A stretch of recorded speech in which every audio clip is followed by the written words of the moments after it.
Look at my face right now. I'm in a really not so nice place this morning, and as soon as I opened up the camera and saw my face, I was like, oh no. Of course that's what I look like right now. I'm so grumpy and sad and so confused and torn in two and just like bailing on everything that I should be doing. I'm not practicing yoga, I'm not waking up early, I'm not meditating, I'm just like eating too much food and sleeping too much and drinking a lot of tea. So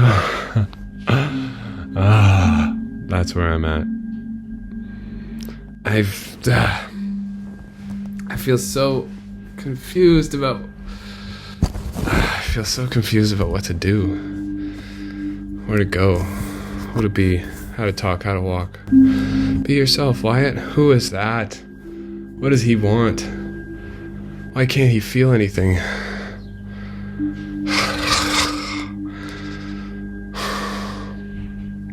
If you're having anxiety, this one was for you.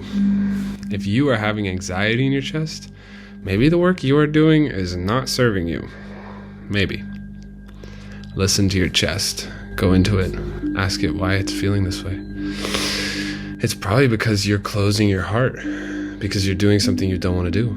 Your heart doesn't want to be there, and you're closing it down so it's feeling the way it's feeling, and you're just ignoring it. And then you're going to drink coffee, or you're going to run through all the fear. The fear will keep you numb.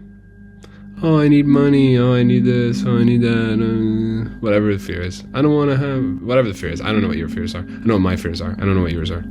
But we use the fear to stay numb. We use the drugs to stay numb. We use the excuses to stay numb, you know? Be careful of the numbness. The heart is speaking to you. It's telling you, I don't want to be here. I don't want to be here. I don't want to be here. I don't want to be here. Is what it sounds like to me. I'm not sure. I don't think we should dislike our work. Actually, I know we should not dislike our work. We should love our work. We should leap out of bed to do our work. If we are living our purpose, we should get lost in our work, and we should crave every moment of working. There should never be a time where we think, oh no, I have to work. There should be only times where we feel, man, I haven't worked in a few days. I feel really off. I really want to get back to my work. And I tell you the truth, I do feel like that right now. And we will never call it work because we are in such love with it. We are in such love with what we are creating. When you feel like, oh no, I have to, or oh no, like, I gotta go to work, but then I can live after that. Now you're totally out of alignment with what you should be doing with your life. And the problem is in our society is we pile all these things on top of ourselves. You know, like we get a car and we get a house, we get an apartment, you know, we get a dog, we get a cat, we have kids. And now all these things on top of us, like because we're not living in a community, all these things are on top of us, and we don't want to keep doing what's supporting them. But guess what? Now we have to. That's the exact position I found myself in before I started traveling. I didn't want to keep doing what I was doing. Guess what? Now I have to. So I just got rid of all of it. So I don't know. I hope that's like something to think about. That would be my 2 cents on the matter, is like, do what you love. And if you don't love it, don't do it. And if you do something you don't love, you're actually in disservice of the whole planet. Because if you allow yourself to do something that you don't love to do, you're going to align yourself with that energy, and you're going to propagate more of that. And now the whole world, guess what? We all become numb. We all fall down together. If we go down, we all go down together. We all go down. The moment you decide to do something that you're not fully in, you have to live your dharma. You have to live your dharma. But as soon as you find what you love and you align with it and you tap into that and you stay there and you hold it, now you're creating the space for everyone else to step into their love, to step into their passion, to step in. And usually it means facing fear. Usually it means we have to let go of something, or we have to face some kind of fear to truly embody who we are and what we want to do with ourselves, what we want to do with our lives. So there you go. That's some stuff to think about. Yeah, talent is something we work for. When I was younger, like a lot of people didn't really understand that. As I got older, those people just disappeared. I didn't hear from them or see them anymore, which was nice. But when I was younger and on my the early parts of my journey, I saw a lot of that.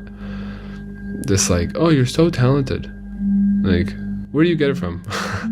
Where do I get it from? I woke up at 2 a.m. for like 6 fucking years and worked 8 hours on my side hustle before I would go into work 8 hours on my main hustle. What are you talking about where I got it from? Blood, sweat, and tears, bitch. You know? I got it from the grind. I got it from the hammer to the anvil, you know?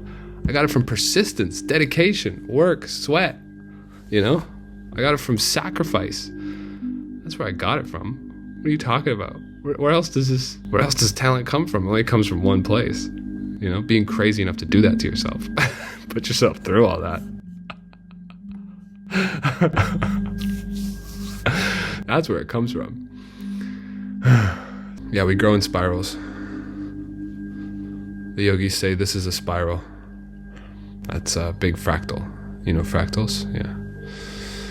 That is totally the way of things. I am returning to a version of myself from 14 years ago. I don't like that. But this is a 14-year cycle. You know, most are in 7. There's difference, but 7 is like such an important number in all of this. So a lot of cycles are in 7. There's a major cycle in our life that's in 7 that has to do with our chakras.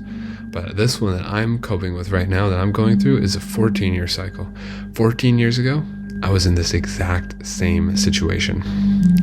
And if it wasn't for what happened 14 years ago, I wouldn't have ever become the drummer that I became. But because that girlfriend cheated on me and left me and broke my heart and shattered me into a million little pieces, I went to work on the drum set harder than anything I've ever done in my entire life.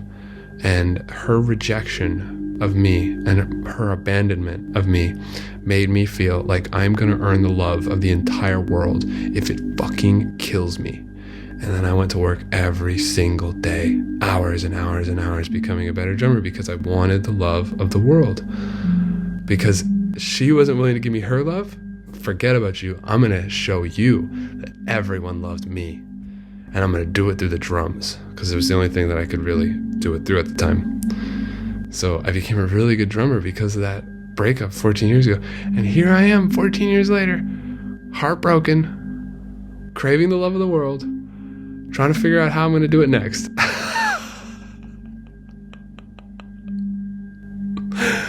Yeah, what the heck. And I'm so tempted to go back to the drum set.